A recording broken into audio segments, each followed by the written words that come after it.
Léo e eu agora vamos receber o Felipe Salto, nosso comentarista aqui do UOL de economia, e vamos falar um pouquinho de economia, porque olha, gente, o assunto tá quente e vai esquentar ainda mais depois das eleições. Eu vou dando. Ah, o Felipe já chegou. Oi, Felipe, bem-vindo. Eu ia dar uma esquentadinha no tema enquanto você chega, mas já te dou minhas boas-vindas. Tudo bem, Raquel, Léo, como que vocês estão? Tudo ótimo. Gente, Boa deixa eu tarde. apresentar a questão para vocês. Vamos lá? Deixa eu mostrar aqui um pouquinho. O presidente Lula voltou a defender gastos com educação e saúde após o ministro da Fazenda, Fernando Haddad, chamar o tema de batata quente. Vamos tentar entender esse embate, porque parece meio estranho, né? O ministro da Fazenda chamando de batata quente, gastar com saúde e educação, mas vamos entender. Lula disse que é preciso saber para quem governar e mencionou que dos 213 milhões de brasileiros, 81 milhões ganham no máximo 3 salários mínimos. E defendeu esses gastos com saúde e educação. A fala ocorreu durante cerimônia no Palácio do Planalto, no Dia Mundial da Alimentação, antes de um encontro que Lula teve com os principais bancos do país. O presidente afirmou que a única alternativa para governar um país grande e desigual como o Brasil é dar preferência aos mais pobres na hora de utilizar recursos públicos. E aí ele falou: qual é o problema que nós enfrentamos? É um problema que repercute nas manchetes dos jornais, nos editoriais.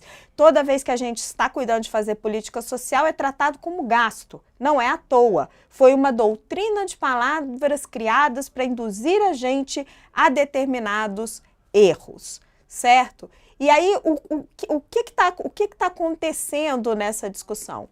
O ministro da Fazenda, Fernando Haddad, tinha dito em entrevista à Folha que é premente e está na ordem do dia alterar a dinâmica dos gastos do governo e o impacto desses gastos na dívida pública.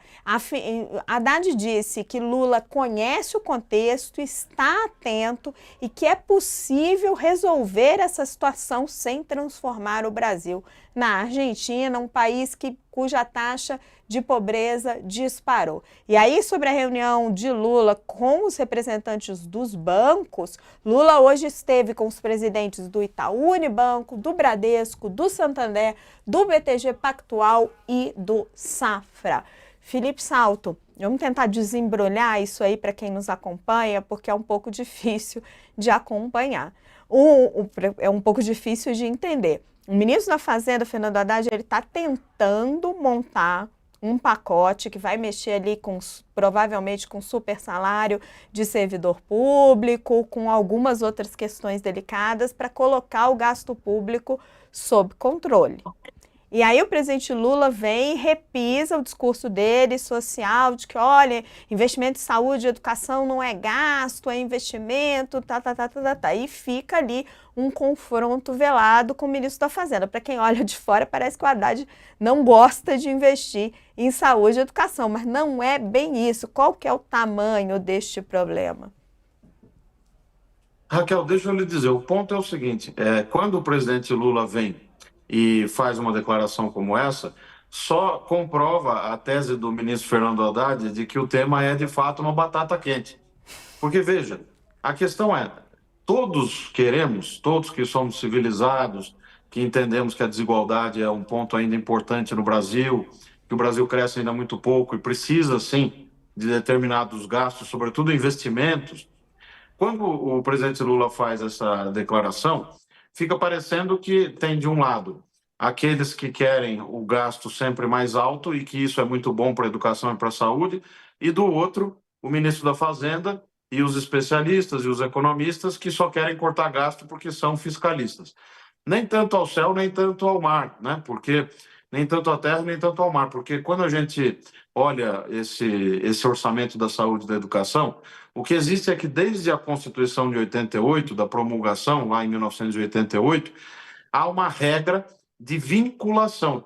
Então, a saúde e a educação, os seus orçamentos, eles crescem de acordo com o crescimento da receita.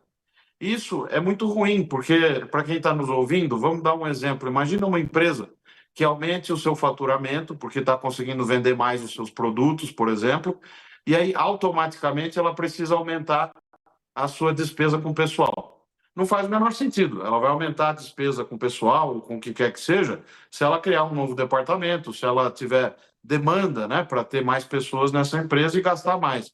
Quando a gente olha os orçamentos da saúde e educação crescendo automaticamente com a receita, em que pese essa vinculação ter funcionado para garantir por um bom tempo orçamentos importantes para essas áreas, já não faz mais sentido essa regra, porque a situação fiscal é muito mais apertada do que era 35 anos atrás, e também, hoje a gente tem a capacidade de avaliar melhor aquilo que é gasto. Então, você pega o quanto está gastando na saúde, os programas orçamentários, as políticas públicas.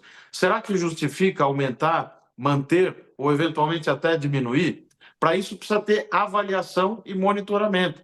Então, quando o ministro Haddad corretamente falou para a Mônica Bergamo na Folha que essa agenda do gasto é crucial, é importante, que ele está olhando para isso, a dinâmica do gasto precisa ser atacada, ele está corretíssimo. Agora, vamos ver como é que a política vai permitir que se construa o caminho para essas medidas que não são fáceis. Ô, Felipe, boa noite. Vocês... Sakamoto aqui. Oi, Léo. Oi. Obrigado pela presença. Felipe, só para só para a gente poder ampliar, acho que o debate com relação a isso. É claro que a questão de manter as contas públicas de forma saudável é fundamental. A impressão, e eu já ouvi também você discutindo isso aqui, e eu queria até que você explorasse um pouco, a questão é que de vez em quando dá aquela impressão para muita gente, principalmente para a classe trabalhadora, que você fala assim, olha, vai rolar uma tungada, eu vou ter que entrar no meu sacrifício em algumas áreas para poder ajudar o país a ajustar as contas e dali na frente o país crescer e aí o poder vir grau de investimento, mais dinheiro e tudo isso mais. Só que aí o outro lado, enquanto isso, você vê coisas sendo aprovadas como continuidade de subsídios dos 17 setores, né? Inclusive da mídia, que tem voz para poder ficar gritando, né? E um atraso, né, injustificável em toda a discussão sobre taxação de dividendos, mudança de IR para rico. Ou seja, não está um pouco desbalanceado, ou seja, eu não estou criticando a questão da revisão de gastos, a questão só é do outro lado, parece que é de um lado, porque do outro lado quem manda, quem tem poder político e econômico, está passando ileso. É um bom ponto que você levanta, Sakamoto, porque a gente tem no Brasil um orçamento que lá no passado os especialistas em contas públicas costumavam chamar de peça de ficção. E esse termo nunca, essa alcunha nunca foi tão verdadeira como é hoje, porque nós perdemos a capacidade de planejar. Então, ao mesmo tempo que nós estamos discutindo a desoneração da folha, que é um disparate, porque já tem rios de tinta publicados mostrando que a medida é ineficiente, não gera emprego adicional, não gera renda adicional para ninguém, só aumenta o lucro, né, de quem fica retendo esses recursos. Ao mesmo tempo, você tem uma agenda de gastos que precisa ser endereçada. Então, todas essas questões têm que ser encaminhadas no bojo de uma reforma orçamentária. Porque, veja, hoje a gente, se pegar os gastos obrigatórios, pessoal, previdência, abono salarial, seguro-desemprego, lei orgânica da assistência social, benefício de prestação continuada, mais o Bolsa Família, mais os subsídios, sobra uma fatia do orçamento de 6%, pouco mais de 6%. Então, dentro desses 6%, ainda tem que fazer caber as emendas parlamentares, que saíram totalmente do controle, precisam ser também atacadas. O próprio Supremo Tribunal Federal decidiu bloquear as chamadas emendas impositivas, tamanhos os disparates que vinham acontecendo nessa matéria das emendas, sobretudo as chamadas emendas PIX, que voam de Brasília para o município sem qualquer controle, né, com pouco controle, e também tem que caber o investimento lá dentro. Então, chegou o momento de você colocar os dedos nas feridas. O ministro Haddad, nessa parte das desonerações tributárias, ele conseguiu uma série de medidas em 2023 que estão produzindo efeito neste ano. Tanto que a arrecadação está crescendo 9% acima da inflação. Ora, se a economia não está crescendo 9%, está crescendo um terço disso, um pouco menos, significa que as medidas estão dando resultado. Revisou, por exemplo, aquele benefício fiscal do ICMS que as empresas abatiam do lucro e depois recolhiam o imposto federal a menor, né? Abatendo os benefícios do ICMS. Então, as coisas estão caminhando. Agora, do lado da despesa ainda não veio nada, né? E esse é um problema porque se você não fizer nada, o arcabouço fiscal pode estourar antes da próxima eleição presidencial. Isso é muito preocupante, porque eu sempre gosto de repetir que não adianta criar regra fiscal. O novo arcabouço fiscal não é uma regra perfeita, mas é uma regra razoável. Tem flexibilidade, tem enforcement, né, impositividade. Agora, se você tem apenas a regra e não tem esse compromisso com o controle da despesa e também com a revisão de gastos tributários, né, acho que uma coisa não anula a outra, então a regra não serve de nada.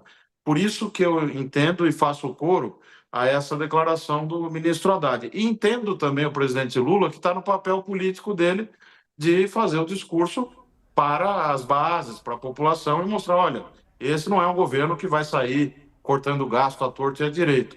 Ao mesmo tempo, o ministro da Fazenda dele está trabalhando por um programa de controle do crescimento da despesa. E é assim mesmo, né? A distância entre 2 pontos. Eu trabalhei com o Zé Serra, né, o senador, na época que ele era senador, e ele falava que a distância entre 2 pontos na matemática é um segmento de reta, né? A menor distância. Mas na política, às vezes, é uma curva senoidal.